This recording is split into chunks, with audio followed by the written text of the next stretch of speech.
Hello, Guardians. Welcome back to Tower Casuals, the Destiny podcast. I'm one of your hosts, Corey Deering, and alongside me, as always, is the Hylian Shield, the master, the fire to my hot air balloon, the rocket to my jetpack, Josh Finney. Oh my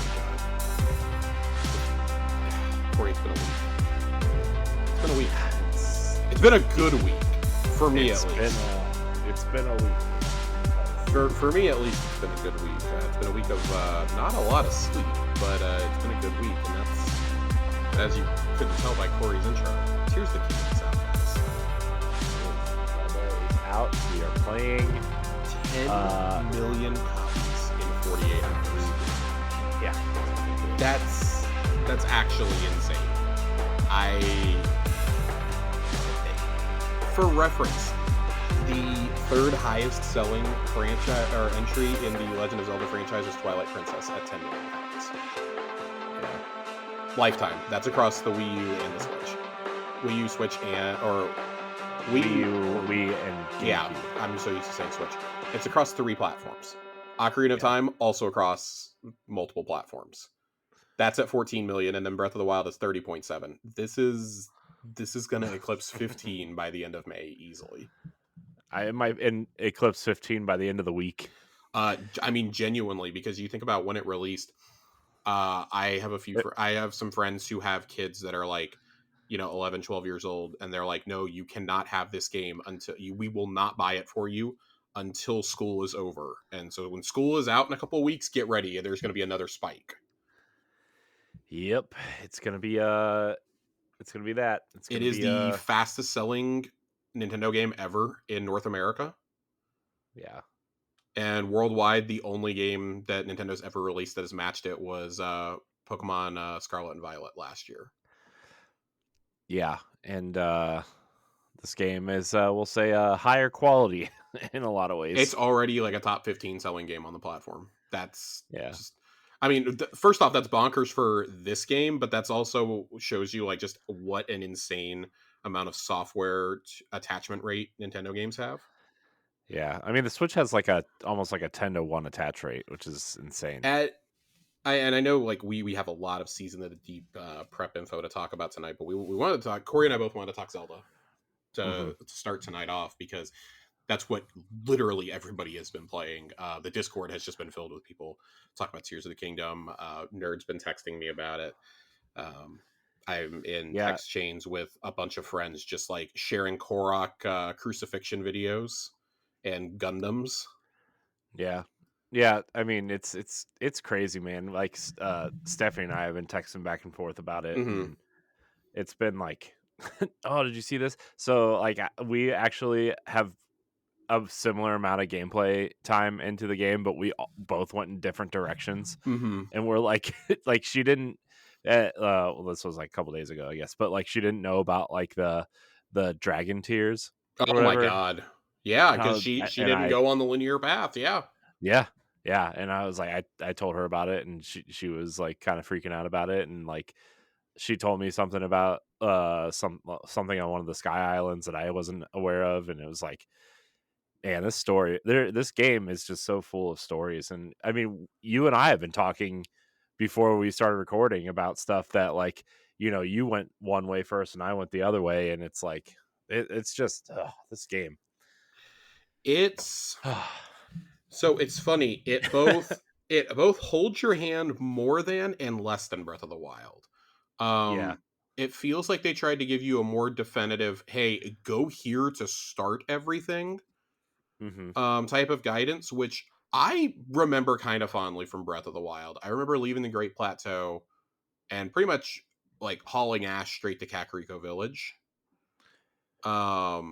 Which I was glad that I did eventually, because that, led me to Haterno and everything else. And then after that's when I just fucked off and explored. This one, it throws you into the world, and it's kind of assuming that you played the first one. It's kind of assuming you played Breath of the Wild. But I remember my main gripe being like 4 or 5 hours in, and I'm like, I still don't have the goddamn paraglider. How do I get this? Did I miss something in the tutorial? Like, it's kicking me off of the big sky island, and I don't have a glider. Hmm. And then, Yeah, you I finally thought get that it. too. Yeah, you Yeah. you you finally get it. And I followed their little directions to go to the Wind Temple, so I hit the first tier pretty much right away. And at that point, I was like, "Oh, I know what I want to do." So I was like, "Okay, I'm gonna go. I'm gonna go to the first temple. I'm gonna go to the first temple." And by the way, the Wind Temple, God, just the ascent to the Wind Temple is, without spoiling it, is one of the greatest crafted video game levels I've ever encountered. I can't believe that this is running on a Switch. When I go I and know. do the ascent to the Wind Temple specifically, climbing up to it is one of the greatest experiences I've ever had in a game, I think. And I've said Wow. that like 4 or 5 times already in this game. Like, goddamn, I've never seen this in a game before. Yeah, it's I was let's see, I was doing something and I was just like I was kind of building all this stuff and kind of just exploring and I was just kind of like, man, I cannot believe how much they shoved into this game and how like the fact that this game is only 16 gigs, right?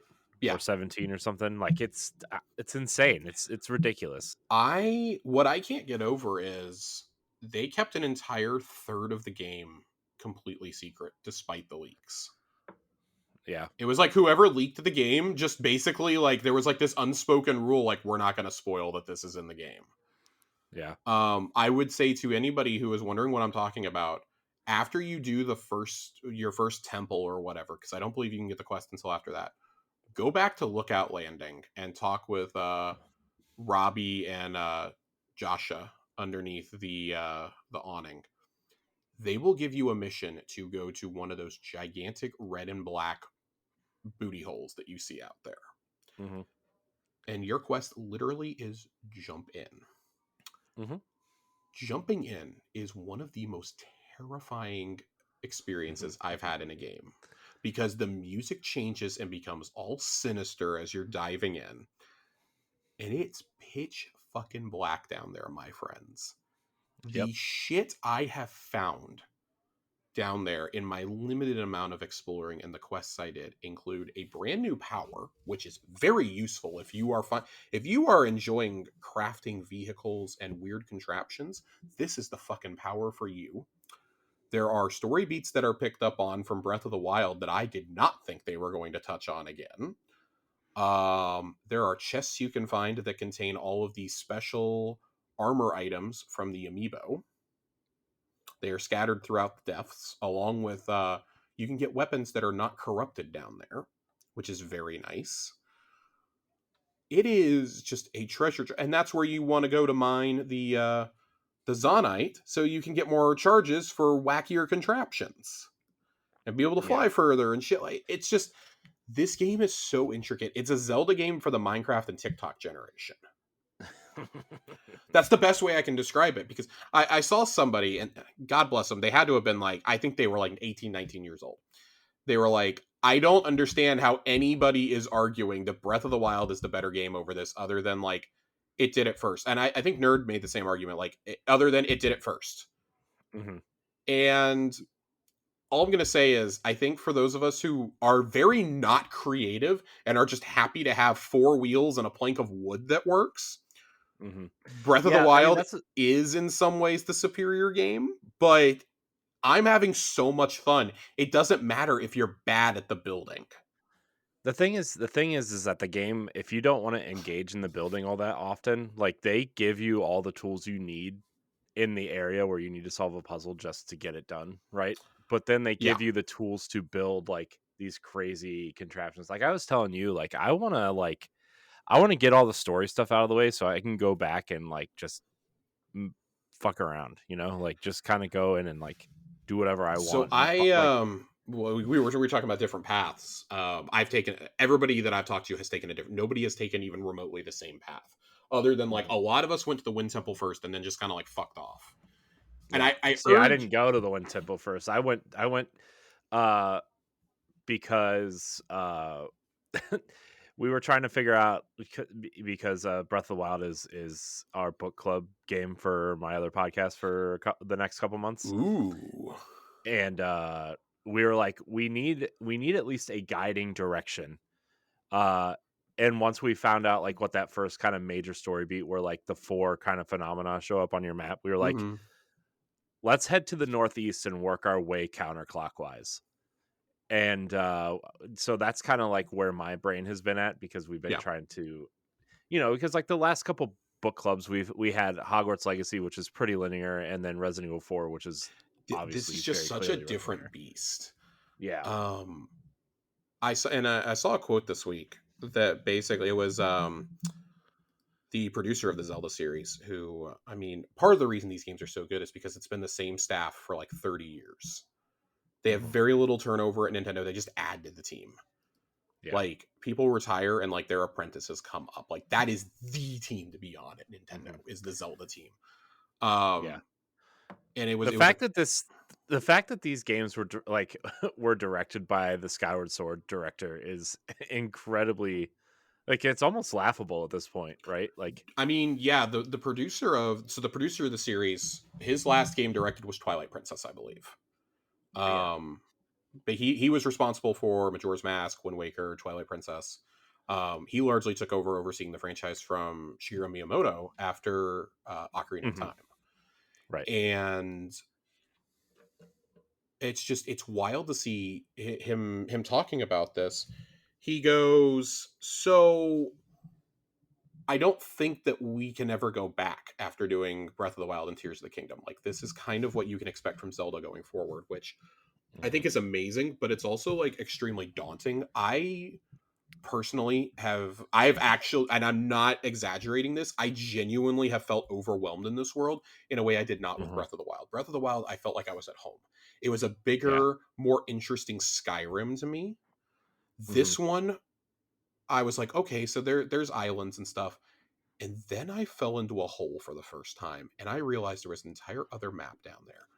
And I Hmm. just got completely overwhelmed. I had to get out of there. I put the game down. I saved. I got out of there. Put the game down. Came back a few hours later because I was just like, I cannot physically handle thinking about there's an entire other game map in this game right now. And I Yeah. had just started figuring out that caves are pretty deep dives. You can jump into any well in the game, and it's like a little Hmm. mini area that it could be just like a little chest down there or an NPC, or it could be this whole expansive system you have to go through to find shrines and the new Hmm. powers and everything. It's so much to take in. And that's without even engaging in the super building aspects. Right. Yeah. I mean, I told you, like, I went off and I hunted the titular Tears of the Kingdom. I went off and Hmm. solved that mystery already, way earlier than I Hmm. probably was supposed to. Went off and did all Right. that, and that led to me jumping on dragons and shit, farming materials there. I did that for an entire afternoon. That was fun. I've done all the towers. I'm just now working my way back to doing shrines because I'm like, oh shit, I've done 3 of these temples, and they definitely would have been easier if I had more hearts. But Yeah. to do a certain story beat, especially as early as you do it, you have to have 2 full stamina wheels. So I had to dump 20 shrine blessings into nothing but stamina. Gross. And that hurt. That hurt to do that because it's not one of those where like, oh, Why didn't you just cook you anything? Like, can't. cook You things. can't. It doesn't count. It doesn't count. It You does can't not get count. Nope. extra. Nope. The game does not allow you. Hmm. That's So new. there's a door at the very beginning of the game when you're finishing up on the first island where it makes you try to open it with 3 hearts and you're not able to.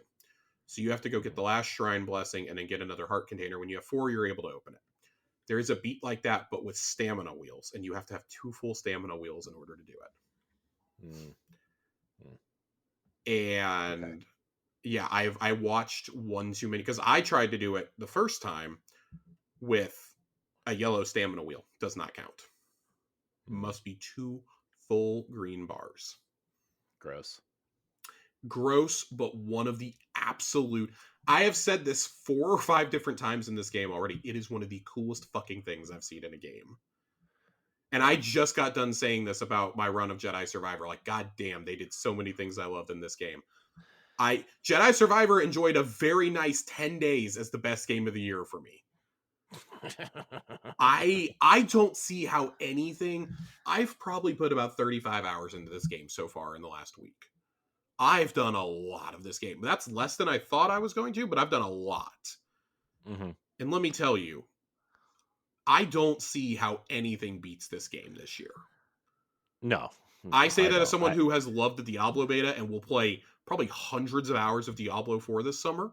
I say that as Mhm. somebody who has never disliked a Bethesda 76 notwithstanding, never disliked a Bethesda game like or rated it below like a 9.5. Mhm. I love Spider-Man. I don't everybody's fighting for second place right now. This Yeah, I is feel like the closest game is probably going to be Diablo this year. yeah, Probably. it all depends on I would say it all depends on how polished Starfield is. Yeah, well, Um it's a Bethesda game. I wouldn't really count on it's that. not, but I mean that's a whole nother conversation entirely. Tune in around E3 time to hear my thoughts on that one. Um it's just E3. what not E3. Keeley Miss. That's what we're gonna call it. We're gonna call it No, it's called Keeley 3. Keeley 3. Yeah, there we go. K3. Um I have really just like this is one of those games. It's funny. I look at it and I'm like, huh, I don't know if I'm ready to put this in my top 3 yet. The floor for this game, this is how absurdly good this franchise's track record is. The floor for this game is a top 5 game in the series. And it's still getting 10 out of 10s.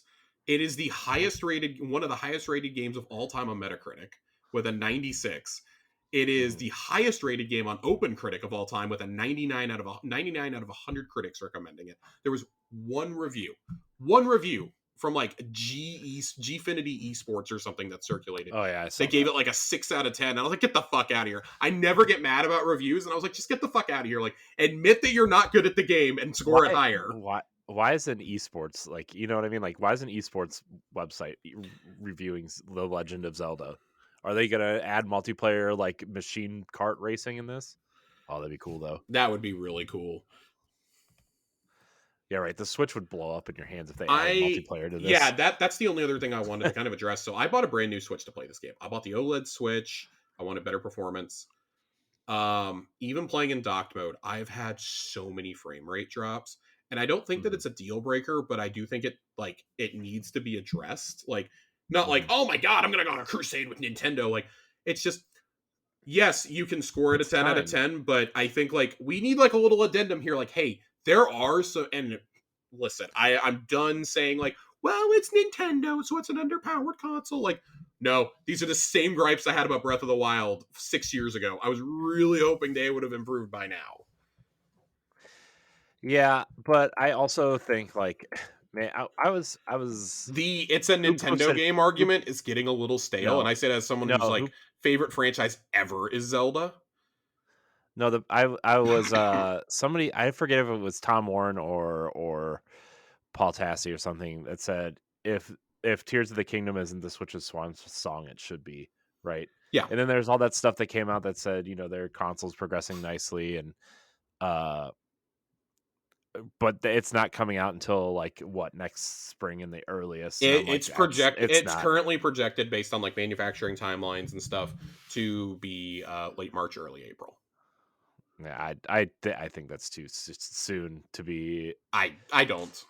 I don't at all. I This game is it's pushing the console to its limit. My Yeah. girlfriend plays on a launch edition Switch. I bought hers 3 months after launch, Mhm. and that thing sounded like it was being cleared for takeoff in handheld mode. I'm not even joking. It sounded like it was taken off. She's even gotten to the point where she's like, "Yeah, I think I need to play this on the TV, not just because of like the handheld performance. The handheld performance is staggeringly good. I do want to Yeah. note that. I'm not trying to rip it. It actually performs better than Fire Emblem Three Houses did in a lot of respects, which is sad. Um, Well, Three Houses was not uh, Nintendo developed though, so you can I tell would. that Monolith worked on this game though, and that's a very good thing. You can tell Yeah. Monolith handled a lot of the optimization for this game. Because if you never played Yeah. Xenoblade Chronicles, those games are fucking huge. Yeah. Well, they did a lot of the like the world map building Yeah, too. I think it So also helps like that you were able to largely keep the same map intact and just change certain things on it. Mm-hmm. So you could have the team focus on building the sky islands and the depths, Mm-hmm. but also like building out caves and what do you call it? The wells and things like that. You could build Mm-hmm. that shit out. You could build out the temples. I don't know how you sit down and go, all right, we got to make these temples and the puzzles engaging and at least somewhat challenging in a game where you can build fucking Gundams. And I mean, the result is the Wind Temple is one of the most memorable experiences, or at least getting up to the Wind Temple is one of the most memorable experiences I've had in a Zelda game, maybe ever. Yeah. Like not just in this game, but it's like, damn, there's a sequence near Death Mountain that you go through that is just. I would have laughed you out of the room if you told me 3 years ago that this was going to happen. If you Yeah. would have told me pre motorcycle that this was going to happen, I would have laughed you out of the room. Pre-motorcycle. I forgot that the last one But it's had like that. you can very clearly see the parts of this where this was intended to be a DLC. You can Yeah. very clearly tell the parts that were intended to be that. And I do believe that that the Sky Islands were supposed to be the DLC. I pretty firmly believe that, and at least the first iteration of crafting was supposed to be the last DLC. I've never been so happy to see something get canceled and then resurrected as a full game. They knew what they had. It was fucking gold. Somebody watched too many YouTube videos at the office and said, we should just give them a whole game of doing wacky shit. Like we were up to like 3 months ago and I was still seeing trick shot videos from Breath of the Yeah. Wild. Yeah. It's nuts. Weapon fusing, once you get the hang of it, is great. I'm finally 35 hours in, I'm finally getting used to it. Yeah. I just fuse a bunch of shit before I go into fights.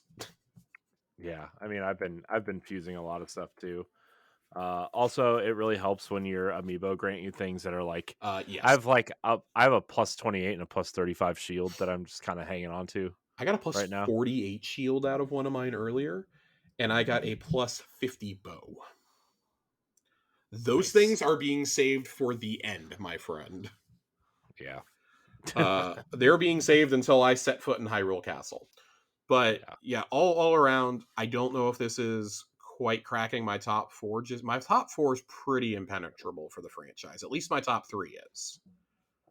Yeah. I mean, the thing is like I want to finish the game before I give my Yeah, kind of final take and like let it settle, right? Because like I thought about that for Breath of the Wild, and I was like, man, like this has to be recency bias. I love this game. This I is knew my it. favorite I game I of all. knew, no joke. I knew within the first 10 hours that Breath of the Wild was an all timer. Yeah, and I was like, but like, I did you not know, have the same six feeling here. months, 6 months go by, the DLC comes out, a year goes by, and I'm like, now it's 6 years, and before this game came out, like I've still thought about Breath of the Wild like all Yeah, the time. And I'm like, this is number one for me. the It's last just Zelda game, the last Zelda game to do that, like captivate me in a way that Breath of the Wild did, was Wind Waker. yeah. I mean, I've said it before. Like my top three is Breath of the Wild, Wind Waker, and Ocarina of Time in that order. And it's funny because like it's the only franchise where I constantly have a. I was talking to Nerd about this, where whenever there's a new like life altering installment of the franchise, it unseats the Mhm. previous one for me. Like Ocarina was the first 3D one. Like for me, that was my first Zelda. That was my first like open world action game. I was 7 when I played Ocarina. Like I never looked back from there. You want to talk about the games that made us fall in love with gaming? Ocarina is at the top of my list. It's Ocarina Yeah, and Pokemon Red. Like yeah. Halo may have been what made me go, I want to work in this industry forever. Like I want to do this when I become an adult, but I don't Hmm. get there without Zelda. I don't get there without Pokemon. Yeah. And Majora's didn't hit me the same way that it did a lot of other people. Wind Hmm. Waker was magical. It was like playing a Pixar. It was like a Pixar movie. It was fantastic. Hmm. The game's still amazing. It's still I still amazing. why I can't believe the HD versions of those games have not come to Switch yet. Like I'm shocked. I'm I'm I'm shocked. They're sitting in a vault somewhere, and it's pissing me off. I know the same way that Metroid Prime was just Yeah, sitting, waiting. You know. I wouldn't be shocked to see them come out before the end of the year. See my theory is And they're gonna ride the Zelda wave. I think the next year and a half for this console are going to be full of like smaller games like a Kirby or a Yoshi or something like that, and a bunch of ports. Whatever Wii Yeah. U ports are left, maybe we finally get Xenoblade Chronicles X, maybe we finally get the two Zelda games, maybe we get a reworked Star Fox, but it's gonna be ports, I mean, I'm at the right? point where I'm like you said, either Tom Warren or Paul Tassi or somebody said that this if this isn't the swan song, it needs to be.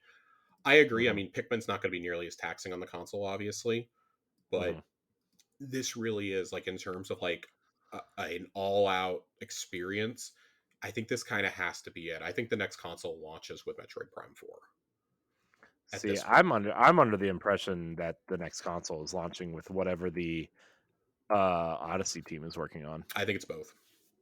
I think it's both. I think that they realized that Metroid Prime 4 was not going to run as well as they wanted it to on this system. Um, Yeah, but I mean, I granted remaster whatever, but like Metroid Prime remastered is like it's like a technical wizardry on this console. The fact that it runs that well. I mean, that's fine, but I don't know. I think they really would love for that to be the technical showcase. You have Yeah, Mario there to make the sales. You have Metroid there to show the power of the system. yeah. Especially if they want something to like, because I don't think they're trying to compete with like the power of like Xbox and Hmm. PlayStation anymore. I think they're trying to get on like the entry level Steam Deck level. Yeah, I mean that would be probably I would say a little bit more powerful than that at this point, Yeah, but just because the Steam Deck's been out for a while, but but I mean I mean that's and I like like it doesn't like I would like a PS4 Pro level power maybe yeah, at you this might be point. able to do That's that. probably I feel reasonable. like you could do that. Yeah, yeah. I And I do think think I think like they've got enough goodwill from the Switch that they could charge like $400 for it and people would still buy it, right? Like I know they want to keep the price down, but yeah, I feel like 350 400 is pretty fair in today's day and age to mhm, charge, especially if it's going to be something you can still take portable. right. Because And like that's the thing is Nintendo can never go back from that. yeah, if they try to do a home console that like that's the dumbest move they think they've made ever. I read once and it was like about it was actually pretty recently about like how everybody has an area that they're kind of like locking down that they're like the experts in, and like it was kind of sarcastic. Why do you think that Xbox never entered the handheld market and why PlayStation exited it? It's because Nintendo got in there, they did it right, they chased Sega out of it, they chased Neo Geo out of it, and then they just asserted their dominance repeatedly for like the next 15, 20 years to the point where Hmm. now their home console does what they were always the absolute kings at, which is on the go fun games. Hmm. Like Sony is kind of, Sony's starting to nail down they're trying to nail down VR, and they're really nailing down those Are they though? cinematic experiences, Yeah. because I love Nintendo, but like a lot of their games aren't like super deep. Let's be honest. Yeah, And I mean Zelda and maybe Metroid are about as deep as it gets, and even those, like it really took until, I mean, outside of Zelda, it really took until the GameCube for Metroid games to really be like super deep. I would say story Yeah. wise, and like Hmm. those three games, and then like we just like kind of forgot that Metroid existed. Hmm. So like we're gonna get to Destiny. Is my final thoughts on this, just like on Zelda as a whole. I think is like we talk about the franchises that everyone knows in gaming, and it's like it's Mario, it's Zelda, it's Pokemon. You probably at Grand Theft Auto, Hmm. Minecraft. I mean, it's a very small exclusive club. Once upon a time, Halo was in that club. The world literally Yeah. used to stop for Halo games. Like for anybody who Yeah. wants to doubt, like the Halo 1 and 2 had an attachment rate of like 80% on the OG Xbox. That's fucking Yeah. wild. I would say the last time the world stopped for Halo was when I would say Reach, but I would actually say I It think a was lot of 4. people were excited for Halo 4 because Halo was coming back, Master Chief was coming back, Yeah, right? for, And like for all Force faults, I mean, Force still cleared like 14 million copies worldwide. yeah, I'm a 4 defender. I really I'm a I 4 really liked defender. 4. Um, but I mean that's irregardless, it's like there are a few franchises that the world stops for. Zelda has Hmm. finally become one of those. It used to be like, oh, just the industry like really stopped for it. Hmm. Breath of the Wild changed that, and I think it's because it launched with a console. I mean, I've shared that if that game had not come out with the Switch, I would not have bought a Switch day one. I bought a Wii U and I still bought the Switch day one for this thing. So Yeah, you know. I mean, it's wild. Like I remember when the Switch came out, the sales of Breath of the Wild on the Switch were greater than the amount of consoles sold. Hmm. People were Yeah, it getting had like it a to be 110 ready. attach rate. Yeah. Yeah, they were getting it to be ready. I also know, like, I personally know somebody who bought the Master Sword Edition because that was only for the Switch. He Hmm. bought that even though he was not going to be able to get a Switch for like another year or so because he really wanted the goodies that came with it. And Yeah. I'll be honest, I love my Shake a Slate case. So Yeah, I still have a case downstairs from that. yeah, the case, my Master But Sword sits out in the living room. It's fantastic. But yeah. yeah, well, I think we'll do maybe one more Zelda check in next week. Yeah. Just I just if where you guys we are want to. playing, if you guys are playing, don't be afraid to write questions in about Zelda if you really want to, because I'm sure. I mean, this thing is not leaving. I mean, this thing's not leaving my Switch probably for the rest of the year. Yeah, To be honest, like so in Breath of the Wild, I did all the shrines and I found all the Korok seeds and I upgraded all the armor and I 100% of the map. So, uh, and I did that gradually over like 6 months, I think. So, um, I will probably do that again with this game. As I, after I finish the main stuff, I'll probably just like lay in bed or whatever for a half hour, yeah. an hour at night, and just looking for Koroks or whatever. Yeah, I gave up somewhere around like 200 Korok seeds, I think. I've already done like 80 of them in this one. Don't be a quitter, Josh. I'm going to be a quitter. I'm absolutely going to be a quitter. I got too much other shit to get to this year, man. Just like in the next month and a half alone, I've got Diablo and Final Fantasy. So, Yeah, Final Fantasy 16 is going to be another one that's like I can't wait to play that.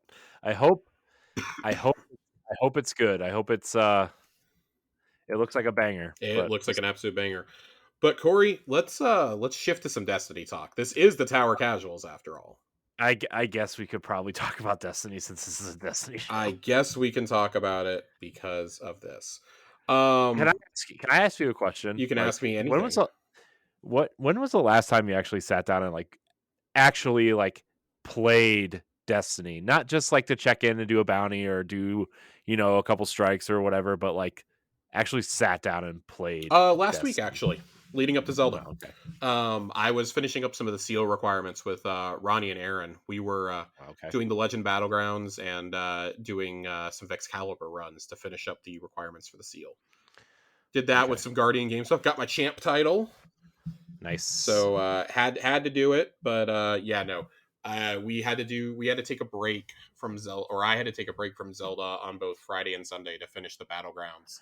And I remember them teasing me. They were like, "So are you just like logging in to do this, then going straight back?" Like, yep. I'm headed straight back to Zelda. I crammed that seal in at like the 11th hour to make sure that this whole next week I was doing nothing but Zelda. Um, we got Yeah, that's smart, I guess. weapon changes blog Weapon changes. yesterday.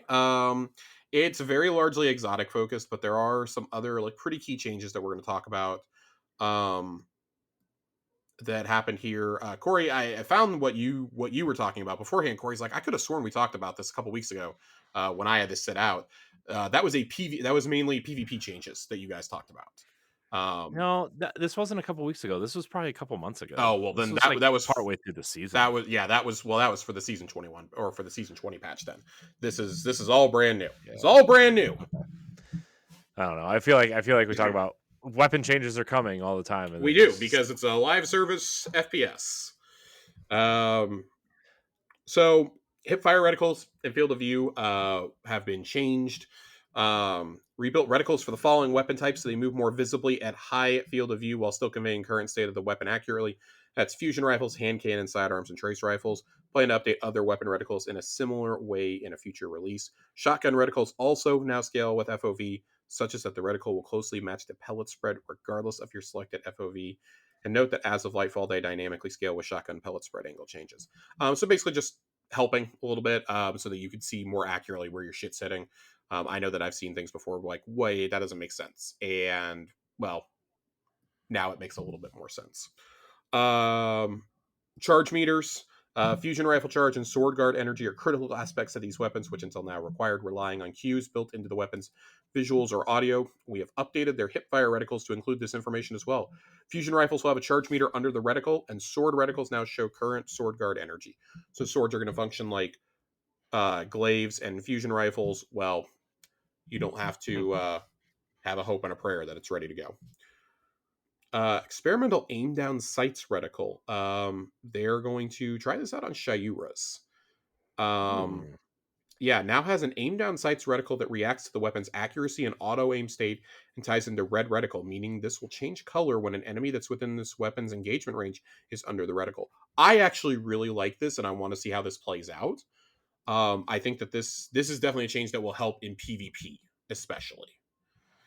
So I'm curious to see because I think that SMGs are the type of weapon that's going to benefit the most from this by far. Yeah. Yeah. And then there's custom exotic weapon reticles that are going to get them. Charge meter added to exotic weapons whose base weapon type doesn't typically have charge meter. Devil's Ruin, Salvation Script, and Grand Overture. Perk counter shows pips for perked shots such as Quicksilver Storm, Ace of Spades, Lumina, and Traveler's Chosen. Progress meter shows perk buildup for Manticore, and then perk active when exotic perk is active for Hawkmoon, Aegers, Teraba, Touch of Malice, Chrysesia, Trinity Ghoul, and Vex Mythoclast. So just a lot of quality of life changes there that are going to alert you to alternate firing modes. I can't tell you how many times I've accidentally forgotten that I have a charge shot for Vex. So I'm very happy to hear that. Weapon inspecting, you can now turn them around 360, this and armor pieces, like you were able to sparrows for years and years, sparrows and ghost shells. So I'm glad that it finally got added here. This is a little baffling that we're in like year 7 of the game and it took us this long to get it, but yeah. Yeah. That's mm, yep. So this change applies to your inventory and also when inspecting ornaments in the Eververse store. They have these tech improvements have had compounding benefits, enabling us to also allow you to rotate ships and preview their contrails. We've also removed depth of field blur from our weapon, ship, and armor preview screens to allow you to see all the angles of your gear better. Good, because I'm getting really tired of only being able to see like half of my gauntlet. Yeah, this I feel like this change is like really late. I feel like this I don't know. I guess I never really thought about it, but now that they're bringing it up, I'm like this should have been here for a while, I Also, like guess, while you we're know? talking about like armor inspection, like can we get it to like where you hold both gauntlets up because sometimes they're radically different looks. Yeah, it's true. Or like on the default one, it's like the shitty side, and you're not seeing the cool side. Like let me see both of them. Just put the fists up, man. Put them up. Put them up. Let's go. Full auto Put them up. melee is a thing. I know John in particular is really excited about this one. That's a weird one, right? I mean, I know it's probably like an It's an accessibility thing accessibility thing, yeah. as much as you know, just I mean, look, full auto weapons, I'm like, yeah, let's go. All my weapons full auto. But like Well, so it is worth melee. noting that full auto melee does not just include hitting with your fists. Fist, charged melee, sword, glaive, or roaming super melee by holding down the appropriate input. This is definitely like a carpal tunnel accessibility thing. John in particular was saying that he's like, yeah, it makes it really like annoying to use a glaive or a sword because I'm old and I have issues with carpal tunnel. So mashing the same button repeatedly to do melee attacks really sucks. So I know he's excited about this one. I personally probably will not be turning this on. I still play on a controller, so it doesn't bother me. I'm pulling a trigger as opposed to like mashing keys on a keyboard. Right. Um, and then we've got weapon archetype PC changes. players. PC players, man. Even though I know John largely plays on controller. Weapon Still. archetypes. Bows. There's a specific change being made to Tyranny of Heaven, which is the Last Wish bow. Tyranny of Heaven stats were always weirdly low, and we were touching these weapon anyways, so we opted to update its stats while we were in there. This is a very interesting phrase because this kind of indirectly confirms that Last Wish is getting a weapon refresh. That its weapons are going to be updated, and it sounds like it's going to be as early as next Tuesday. Um, I don't know if it's necessarily the raid I would have picked to get updated weapons. I mean, because I guess Vault still works. I guess Vault is still fine in terms of its perk pool for the most part. It kind of had to be this or Garden, and both of them are just super underwhelming loot pools. They were underwhelming when they came out. They're underwhelming now. There's no reason to go chase them. But the exciting part is this probably means that they're going to be craftable too. Yeah, Um, kudos that's the to big thing, right? yeah, kudos to everyone who wants to go run Last Wish. I know this got John re-energized to go do some runs. Personally, I this is not going to move the needle on it for me. I think it's a really cool looking set of weapons, but I just, as I said to him yesterday when we were talking about this specific nugget, I'm playing less Destiny right now than I have in the last like 5 years. Like this is the least I've probably played over the last 6 months since before Shadowkeep came out. Like probably since like mid Forsaken. This is the least I've played, but I'm enjoying the game more. I'm not feeling like I'm like killing myself to finish things. I'm still like very comfortably Mhm. finishing my season pass and all the story content and whatnot. But it's about it's about time division. You look at these massive games like I'm trying to enjoy Jedi Survivor, and I went straight into Zelda. I'm going to go straight into Diablo and Final Fantasy, like Yeah, these are like, I mean, 40 to 100-hour games in easily. Diablo. Like Diablo's even more, right? I mean, like They have estimated that that's to finish the Diablo season pass in season one with the game launch is probably going to take around 120 to 150 hours. that's a That's a lot. that's a lot. That's a lot. So I'll be grinding out Diablo for sure. And then, August is another one that I'm really scared of. There's another Destiny season coming out with the reprised raid, but that is Armored Core, Baldur's Gate, a Destiny season, and Starfield all coming out in a 12-day span. Yeah. To say nothing of when Spider-Man is coming out in September or October, whenever they decide to launch that. So it's a very terrifying time for my wallet and for my free time. Something's got to give, and unfortunately, it's going to be the game that is ongoing. Yeah. Destiny's going to kind of get the brunt of that a little bit. Like it's the beginning of a new season, so like I'm going to get in and do the story stuff. But like as far as like grinding, like that's going to have to wait a few weeks. This Mhm. this time around, it's like okay, I wanted to get as much Zelda in as I could before Tuesday because we've got a dungeon dropping next Friday as well. Like I want to be able to do the dungeon and like thank God I don't have to like level up. I don't have to power up for it or anything. But Right. nonetheless, it's still one of those that you're like, oh, what the fuck, man. I don't have time for reprised raids, is what I'm getting at. I enjoy raiding, but this is the least I've done a new raid in its launch season in 3 years. Like Mhm. since Deepstone Crypt, this is like this and Kingsfall. I didn't do too many runs of Kingsfall. I haven't done too many runs of that. I've done like 4 or 5 runs of each, I think. I want to do more Root of Nightmares. It's just I simply have not had the time lately. Yeah, Um, plus like I mean, I've run it twice right now. It's not like I mean, it's a good raid. It's not the best raid either, right? It's It's a not like great one to get in if you want to raid and you want to bang something out in like 45 minutes. That's the raid. yeah, yeah, that's what I'm saying though. But it's not like I'm not compelled to quit other games to go do a run of Root of Nightmares, right? Like I don't know. Like the loot isn't amazing, Oh, like I'm not hard disagree. mm, Hard disagree there. Loot's mm, fucking phenomenal. Rufus's mm. and the trace rifle alone are worth doing full runs. The Okay, sidearm, yeah, the but sidearm is outstanding. The shotgun is great. Oh man, I could not disagree more. I mean that's fair. Corey only gets grenade launchers from here on out. That's all. That's all we're giving him, Bungie. No, I think I'm just sour because Fox promised me an exotic and I didn't get it. So, Well, Fox makes a lot of promises he can't keep. mm, Moving on with some of these archetype changes, we got SMGs. Aggressive SMGs have surged in PvP and they need to be brought back into ban. We're doing that in a way that keeps them viable by reducing both base and crit damage a little, requiring higher precision to reach their optimal time to kill. Base damage reduced from 15 to 14. And it is literally because of Immortal. The Immortal is such a stat monster that no other aggressive SMG can compete. We brought its range in while allowing it to continue to excel in other areas, reduced base range value by 10. Yeah, just Season of the Immortal in PvP. It's made PvP between that and Le Monarch really non enjoyable this season, especially because you can run both. Sniper rifles. Snipers are a very safe option, and we don't want to make them dominant, but there's some room to bring their damage up to improve their feel in PvE. Rapid fire sniper rifles also got a large reserves bump and reduced recoil in the Season 20 mid-season balance. We'll keep an eye on this and may bring them up a little more in the future. Increased PvE damage on snipers by 10%. Izanagi's Burden Honed Edge perk shots do not receive this buff. All other exotic sniper rifles receive the buff as written. So if you ever felt like you wanted to go run Darcy, there you go. Scout rifles. Long arm was inadvertently receiving the damage bonus versus miners for exotics. So we've addressed that. It still receives the scout rifle PvE damage bump from Season 20. And then here's the meat of it. We've got a lot of changes coming to exotic weapons. A lot of very specific ones. I'm going to fly through and like kind of give some highlights here. I don't know if we're going to necessarily go through all of these.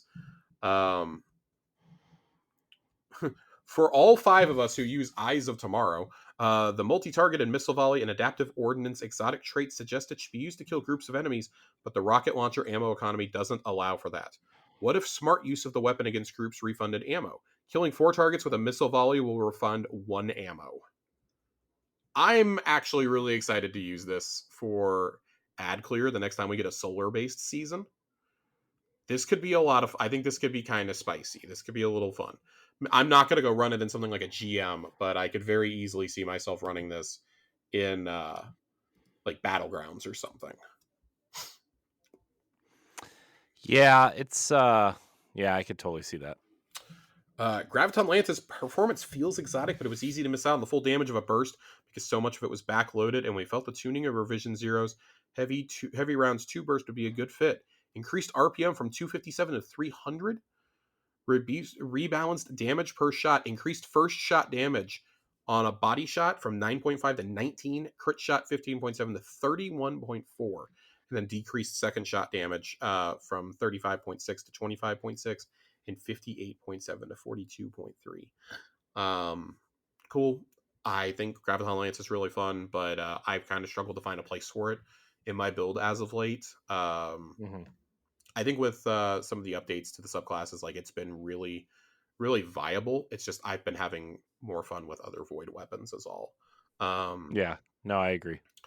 Jade Rabbit, strong PvP scout rifle, but was difficult to keep track of the state of the exotic perk, and refunding a single ammo just wasn't impressive enough for an exotic. These changes make the state clearer and provide more reward for precision. Added buff text to show when Fate of All Fools increased body shot damage is active. Quickly hitting 3 crits now refunds 3 shots instead of 1. Okay, so this is going to continue terrorizing PvP. This is my go-to in momentum control, so I'm not sure like that this is going to do anything for me, but still interested to see how that goes.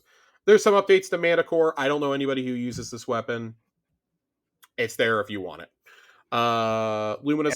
Every time I hear this weapon or see this weapon, I think of the Pixar movie Onward.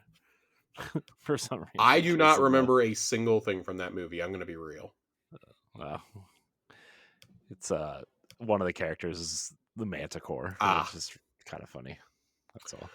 Luminous cap on noble rounds was 5. While working on exotic weapon reticles, we opted to match Ace of Spades' Memento Mori shot count to improve consistency. Increase noble rounds cap from 5 to 6. Cool. Heart Shadow wasn't hitting the fantasy we wanted to, so we made it easier to exploit the exotic perks. Damage increase now activates quicker when invisible after 0.25 seconds instead of 1 second. Heart Shadow now weakens upon dealing any damage while the damage increase is active. There's some stuff about Worldline Zero. You can read that. Sweet Business. Here's the best one. Sweet Business's performance is a lot of fun. We felt we could really plus its fun factor and strength by adding some explosions. Now fires explosive rounds every 20 shots. Fewer shots while fully spun up. It's about to be a whole season of Titans with Actium War Rig running around with Sweet Business in PvP. Can't wait. Can't wait to not touch Crucible the entire summer. Legend of Acreus hits hard, extremely hard already, dealing some of the highest damage per shot in the game, but its ammo reserves run out fairly quickly and to be right on top of enemies to use it. We've relaxed both of those constraints. Increased total ammo from 12 to 16, increased maximum projectile distance from 9 meters to 12 meters. Little interested to see these changes. I like having 4 extra shots. I just don't really know where you use this in today's day and age. It's not Right. really drop. I mean, you could probably do it to Nezarec, honestly. Drop a well and just party. Um, you might be able to do it with Atheon. I don't know if you can get close enough to Atheon for it to be viable. Trying to think of who else you could do it with. You do the Riven cheese, you might be able to do it with Riven. If you run up and shoot the claws. Couple dungeon bosses. The duality dungeon would actually be a really good place to go try this, I think. So this could be fun. This could be fun with the right build.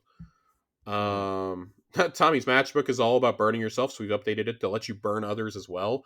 The catalyst has gotten an update. While overheated, sustained fire scorches your target.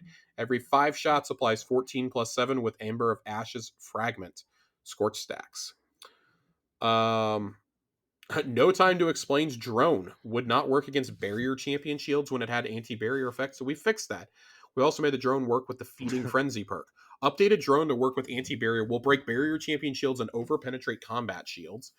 Updated drone to Great. work with the Feeding Frenzy catalyst, and also resolved an issue where the feedback for Feeding Frenzy would always play when the player spawned and then never again.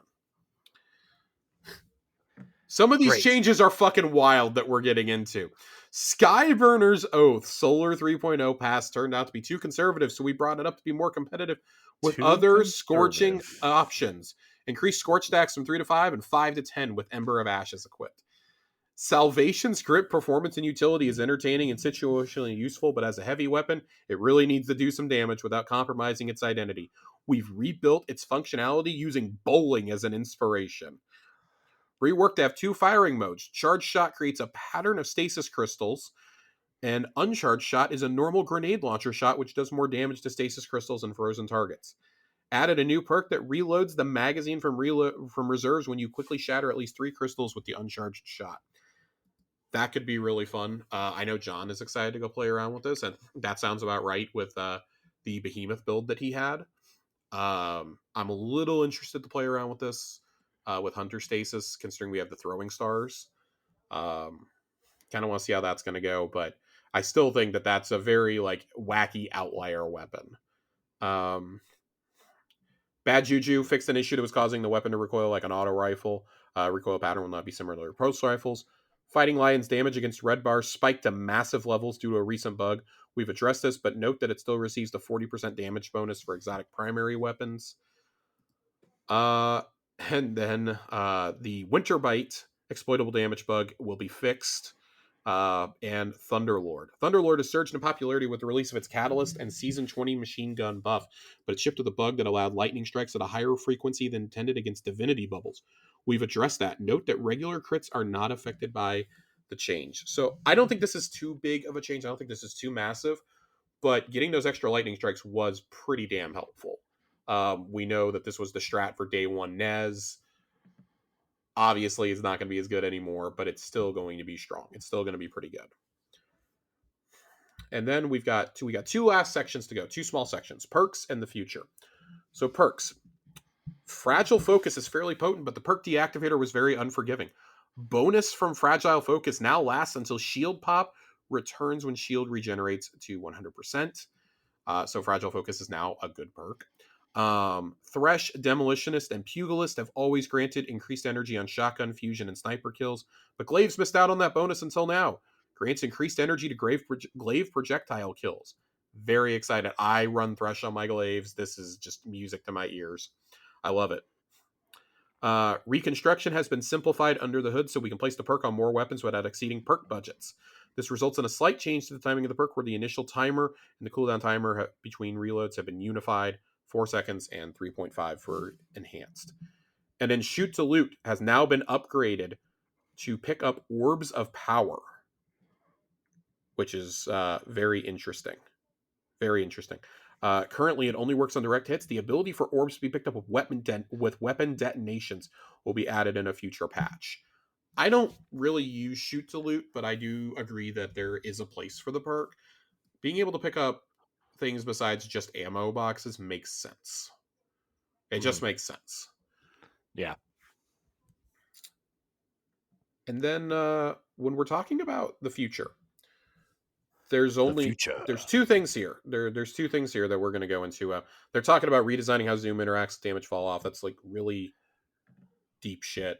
You guys can come read this. I'm sure we're going to be talking about this one in the Discord when it comes up. There's a big sword update coming with the goal of making guarding substantially more valuable. Good, because it's not very valuable right now. Glaives are way better at shielding. In the more distant future, when they say distant future, I expect this to be like the last season of the year, maybe. Like I think swords will be next season, not season of the deep, but the season after. I think this final change, the update to sparrows, I think is going to be the last season of the year. We're working on an update to sparrows that will allow players to use their favorites instead of always on time without touching always on time itself. Because that's been a big complaint, is that you have to have that on because it has, it's the fastest sparrow in the game. You have to have Yep. that for these sparrow parts. Mm-hmm. I mean, I've personally fared okay, but I can see where it would be helpful. Whew. So that's all the season 21 changes. I'm still a little under the weather, so that was a lot. Don't worry, Josh. We only got one more full blog post to read. Only one more full blog post. We really don't have too much here. TLDR of season 1, 21 changes. You guys can go read that on your own. Among the things that are coming are economy updates, sandbox tuning, which we literally just read that whole blog. Abilities tuning, which we talked about last week, or 2 weeks ago, excuse me. That was published on May 3rd. I was not here for that episode, but Corey, Fox, and Ronnie talked about that. Exotic armor tuning. I believe I talked about that the week before, and then quality of life improvements, including new Vanguard bounties, Matterweave and Rainmaker consumables, Good Boy Protocol, and Triumphs that will now boost exotic drop rates in various activities are there, and then a whole big blog about Crucible updates was also out there. That was also read about. So cool. We're good on that. The new strand aspect. We got new strand aspects though. This is one of the two big things here. We got new strand aspects. So we finally got to see them. The Hunter, Threaded Spectre. This looks dope as fuck. I think this looks amazing. Activate your class ability to leave behind a decoy woven from strand matter that draws the attention of nearby combatants. After taking significant damage or when combatants approach, the decoy detonates, dealing damage and releasing threadlings that seek out and attack nearby foes. This sounds so cool. This looks fucking cool. We talked about it a little bit the week that you weren't here, yeah. and like this is definitely the best of the 3 new aspects. I don't like using dive abilities on my Hunter. I've made that really clere. I will immediately be equipping this. This is awesome. This is so cool. I love this. I absolutely love this. Titan, Fletchet Storm. While sliding, activate your charged melee ability to leap into the air, knocking nearby targets away and dealing damage. While airborne, activate your charged melee again to launch a cluster of damaging, unraveling projectiles. Repeatedly activating melee will chain additional throws. This, in the little clip, looks fucking cool. Mm-hmm. I love this. I mean, I love this. Here's the thing. As a Titan, all I want is another super where I'm super uncontrollable and just slam things. I mean, this isn't a super, though. This is a melee ability. This is great. Whatever. This is great. It's fun. Oh, my God. Scrooge. We'll test it out, and I'll let you know. And then you can Scrooge me then.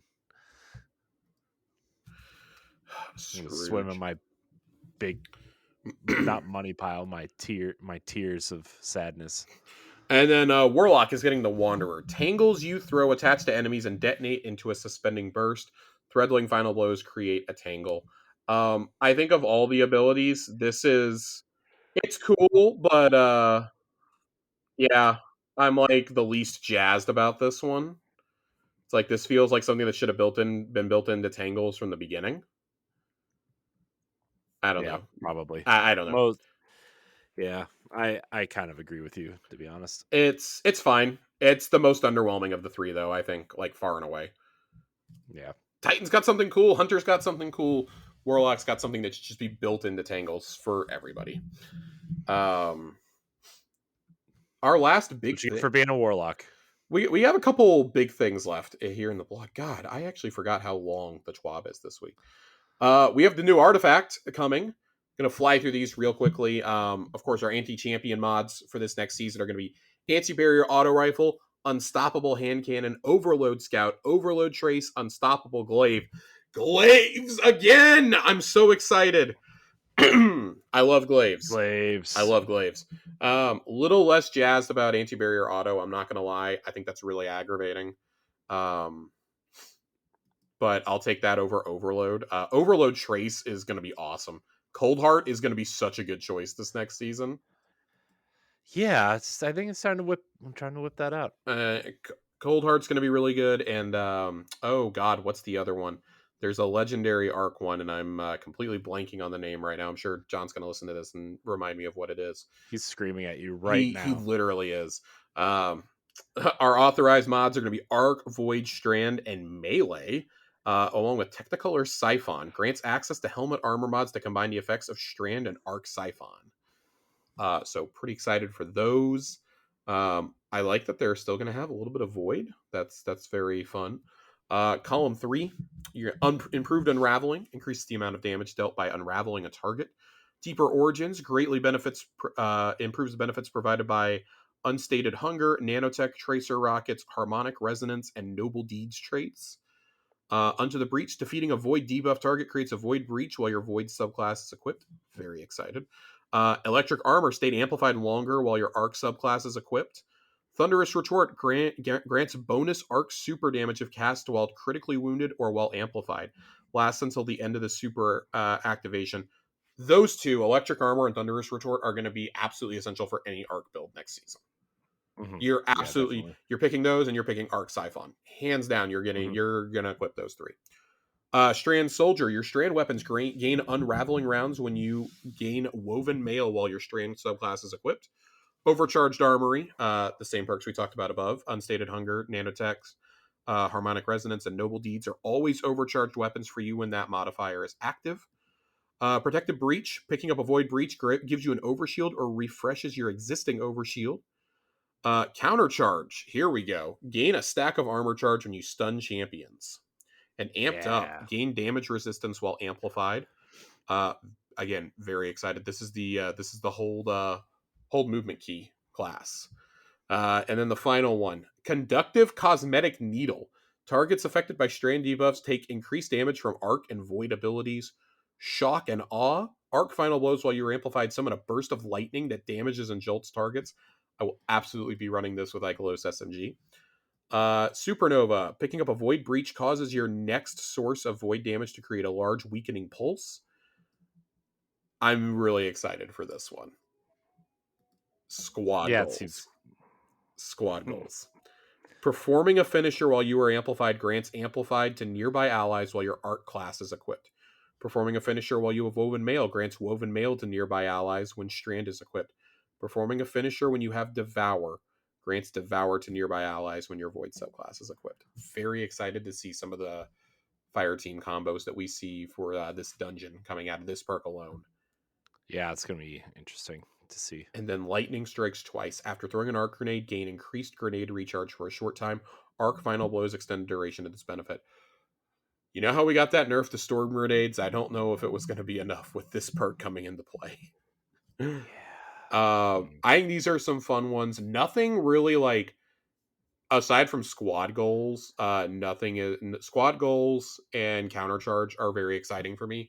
Nothing is instantly like, oh my god, this is like Bricks from Beyond 2.0, or like I forget what the exact perk was, but like if you broke void shields with volatile rounds, or like you had inherently volatile and you broke void shields, you created orbs every time you broke a shield with void weapons. That's why I was doing like 160 orbs per battleground earlier this season.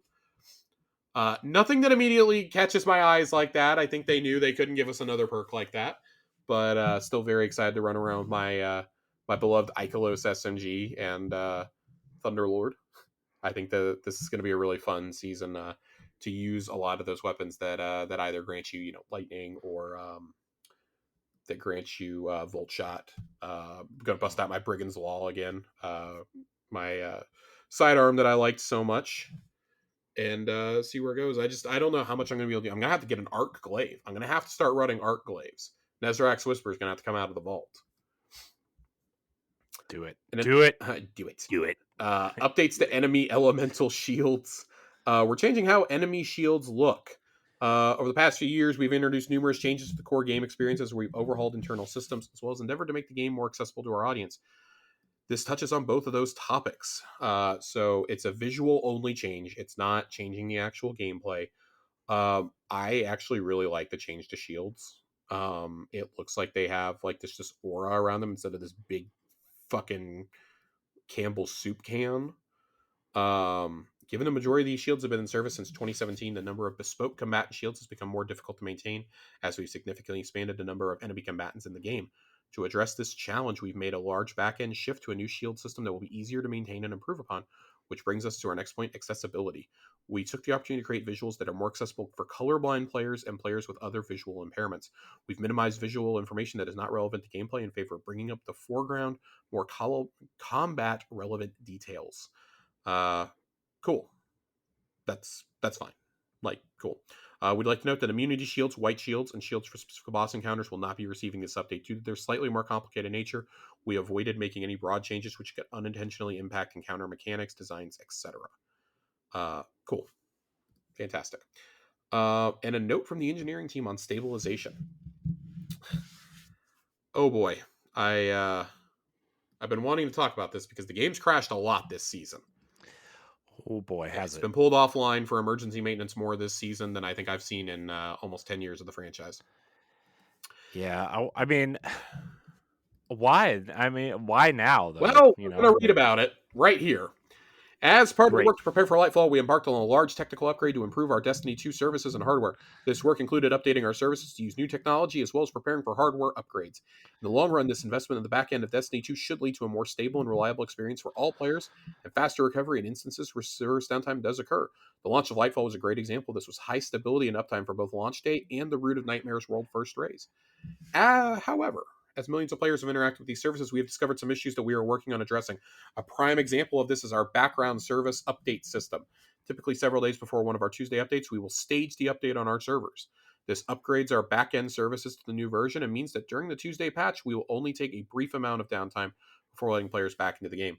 However, with new libraries and code, we discovered cases where the back-end update has put our services into a bad state, forcing us to bring Destiny 2 offline for extended maintenance. So what are we doing about this? We have a team focused on making corrections to new services so we can safely perform background updates again. However, while we do that work, we want to make sure your Destiny 2 experience is as predictable as possible. Therefore, starting with Season of the Deep's launch, update 7.1.0, we are moving to a scheduled downtime model where we bring Destiny 2 offline for 1.5 hours on our update days. This allows us to do our staging and rollout on the same day and should make the experience more stable and reliable. In the meantime, we will continue to monitor performance, upgrade our hardware, increase service reliability, and work to give you a great experience each and every time you play the game. So yeah, fucking around on the back end. We've thrown this phrase around, spaghetti code. It doesn't really mean anything, but just things are very jumbled back there. They're trying to, make this run across hardware that was developed in, like 2011 versus hardware that is new. They're trying to go all the way from like base Xbox One to 4090s. So I can imagine how that might stretch your game a little thin. God, just cut off the old systems at this point. Come on. I mean, I know they're not going to after the final stage. If you didn't do it for Lightfall, you're not going to do it now. That's just my 2 cents. I think Lightfall was kind of a good chance to do it. But yeah, nothing we can really say on that. We don't work on servers, so cool. I'll take you for your word, Bungie. Guardian games are coming to an I know end. people who work on servers. If you not gaming servers, but Anyways, continue. Sorry. Anyways, um, there's a new thing introducing Asians at Bungie. May is Asian American and Native Hawaiian Pacific Islander Heritage Month. Proud to introduce Asians at Bungie. Began at the end of 2021 in response to the rising discrimination and violence against Asian communities. Their mission is to uplift their fellow employees, provide Bungie diverse insight of Asian American and Native Hawaiian Pacific Islander culture, and to support local communities. After many rounds of discussing creative directors, revising changes, and generous support from internal inclusion, diversity, and equality, and equity, and consumer products teams, they're ready to debut the Stand with Asians pin and accompanying harmonic waves emblem. It's a beautiful pin and emblem. I love that emblem. Yeah, it's Um, super cool. Very I cool. sent it. I I sent it to Stephanie because Mm-hmm. she's half Chinese, and I sent it to her, and she thought it was like one of the coolest things she'd ever seen, and she doesn't even care about Destiny at all. It's very cool. I mean, they're always doing something like this. I really like it. For the month of May, all proceeds from Stand with Asians pin will go to the International Community Health Services, a nonprofit healthcare organization based in Seattle that welcomes people of all backgrounds in need of care. Celebrating its 50th anniversary, ICHS was formed in 1973 by young Asian American activists to disrupt the systemic racism that denied health to Asian immigrant communities. Today, ICHS remains deeply rooted in the Asian Pacific Islander community and continues to serve immigrant and refugee patients in over 70 languages. They have been a leading voice in challenging anti Asian hate and championing health equity for communities of color. So very excited for that. That's very cool. Orders will open for that pin on May 23rd. And the emblem will be available without a pin purchase starting May 23rd directly through the Bungie Foundation for $10. All donations received to the Bungie Foundation in May will support ICHS. A new emblem for gifting Twitch subs. Cool. That I guess that's a cool emblem. Whatever. Um, yeah. Cool emblems, everybody. Cool. Emblems, everyone. As we approach the end of season Are of we before we move on? yes. Not not that I don't appreciate a good emblem, but are we tired of emblems? Like, are we tired of emblems? Kind of. I mean, I got to the point years ago where I can't possibly show off all the emblems that I like that I have, but I don't think I'm tired of it. I still think it's a cool way to like, hey, this is like a little thing acknowledging something. Um, you can't make a ship or a sparrow for everything. Yeah, So I think emblems are probably the most cost effective way to like recognize something in the game. And I think it's the coolest way to have like some dramatic flair on your profile because somebody hovers over your name. That's the first thing they see. yeah, So I yeah, still like it. I like the idea of there being like, oh, I had to be at this specific place at this specific time to get this. yeah. Um I don't know. That's I would like nice. for them to like do animated emblems in the future. Maybe by the time we get Destiny 3, they'll I know I'm giving them ideas here. It's not something that Free hasn't it's ideas. not something that hasn't floated around Destiny Twitter for years. Animated emblems could be really cool. I think that's like the next logical step. Yeah, It would be really fun, but I think you got to be off this engine before you can do it. Or at least this yeah, iteration of it. I think you have to like fully make the jump to current gen hardware. yeah, Um, as we approach the end of Season of Defiance, players should ensure they have collected any earned but unclaimed rewards from their previous season page for Season of the Seraph. Previous season pass rewards can only be claimed up to one season after a season concludes. Once we transition into Season of the Deep, previous season pass page will be updated for Season of Defiance rewards, unless you have the Chrome extension. Players should also ensure they have claimed any rewards from Tower and Helm vendors, since those rewards will reset when Season 21 launches. That's interesting. I did not think they were going to reset the Season of Defiance engrams. yeah. That seems. So if you have like 200 of them, like I do, I would strongly recommend going and turning all of those in and getting all your free legendary shards. Yikes. Yeah, I'll be in the Yeah, helm. I'll be in the helm for a little while on Sunday afternoon doing that. I'll be in the helm if you need me, guys. You know, pretty much. You Um, know. Oof. And God, I think that's all we have. What? I'm No. so excited. I think that's all we have. No. Come on, we spent less time on the blogs than we did on Zelda. Almost. I mean, that's okay. I mean that look, We just to kind of be flew fair. through it. I can feel my voice kind of like wavering a little bit. So I Yeah. I may not have too much left in my voice. I think I may need to go back to the doctor. My medication is almost out, and my cough has not exactly gotten better. So Yeah. very frustrating. I paid $45 for antibiotics, and they have not helped. We do have Shocker. shocker. Yeah, I'm actually really annoyed with the clinic I went to. So my girlfriend is going to her doctor tomorrow, and hopefully she gets well. But I may have to go back for another $200 visit to the clinic. I hate not having health insurance. Um, Yeah. we have a couple of questions tonight. Literally, we had two questions. Joe writes in and asked us, since we know we won't have a seasonal progression upgrade system next season, how do you think we will upgrade and acquire new things? I genuinely have no idea. I have no idea. They just said that it was going to be different. Uh, I'm keeping an open mind. We'll see on Tuesday. I'd kind of hoped they would tell us today, Yeah. but we didn't get that. We didn't get a trailer. I expect there to be a trailer Monday morning. Monday morning or Tuesday, I guess Tuesday when downtime happens. I don't know. I thought for sure we were going to see a trailer before this season came out. Yeah, I really thought we were too. I mean, we had that 7-second teaser. That doesn't count. Well, you wanted a trailer. There it That doesn't was. count. I know. I know. I'm just messing with you, I Josh. would You rather know? have nothing than that. I'm going to be real. Yeah. That was I didn't really understand the point of that, but Nor did I. Nor did I. And then we have one more question yeah. from Knox. Uh, Nice. Guardians are well known to be war criminals. This is starting off great. What? Guardians are well known to be war criminals. What is the weapon or armor you believe most violates the most statutes of the Geneva Convention? Hmm. So I'm going to offer you a few. I mean, Thunderlord literally rains lightning down on people. Yeah, that's true.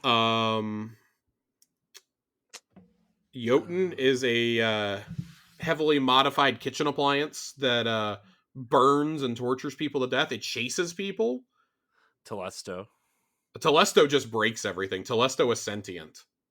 Yeah. Telesto probably has to be the answer, realistically. Mm-hmm. Yeah. Um, It's really the only correct answer Divinity, now, you can actually. trap people in a time bubble. It's true. It's true. Time bubbles. 1,000 voices. 1,000 voices could be up there. Yeah. Yeah. Yeah. Huh. Yeah. Galahorn, maybe? Nah, if we're gonna go with a rocket launcher, I think Eyes of Tomorrow is worse. Yeah. But It's a I bunch mean, of mini homing rockets that now burn you. yeah. And you I get mean, that's refunded ammunition for every 4 people you kill. it's true. Eyes of Tomorrow coming in with a very, very late victory because of today's blog. As far as Talk about armor, I don't know. well, it's not the helm of Saint 14. It's not the Helm of Saint 14. Um My Antaeus wards may Dune be a contender here. Dune Marchers. God, The Lightning Trail. I'm going with Thunderlord and Jotun as my picks here. Yeah. I Telesto, mean, I think, has to win by default, though. yeah. I mean, Telesto's my pick. It's always my pick. Always. Oh my gosh, every time I put Dune Marchers and Telesto on, Mitch just makes fun of me the whole time. I mean, you're going to be responsible for breaking the servers one day, so. I know. Josh, I forgot to tell you. Oh, God. That was very excited. What'd you I forget got to the tell me? cowboy hat. You finally got the cowboy hat. I finally got my cowboy hat. Corey is the one person I know who is still running this dungeon, desperately trying to get his cowboy hat. I mean, we aren't even running the whole dungeon. We're running to the first encounter, doing it, and if we didn't get it, we just restart it. Oh my god. It was fine. Ridiculous. You know what's funny though? You know what's funny? The night I got it, we had literally set it aside. Like we're like because I feel like we were the only two people in the entire planet that don't have the cowboy hat from this dungeon. We literally set aside. We're like, this is the night we're gonna grind for the cowboy hat. I don't care how dumb we look or sound. We're gonna get it. And we set aside like 3 or 4 hours to go do this, Oh my right? god. We did it on the first the first run, and we were like, "Well, now what do we do?" Because I it's like, so, so I have fallen out of love with the cowboy hats. I'm going to be honest with you. I mean, I just wanted it to have it, you Yeah, know. I that's kind of where I got to with it because I didn't get it like my first 6 runs, and then I finally Hmm. got it. I think I've worn it once since getting it, and that's Yeah, mainly because I don't like that it's attached to the hunter cloak. yeah, yeah. I You I were telling me this really last hate week. I really hate that because I don't like the That's cloak. dumb. I don't like the cloak. I don't like that it's attached to that. The upside is I can wear it with any helmet, but the cloak is Yeah, really dumb, so I feel like my fashion game is going to be bad.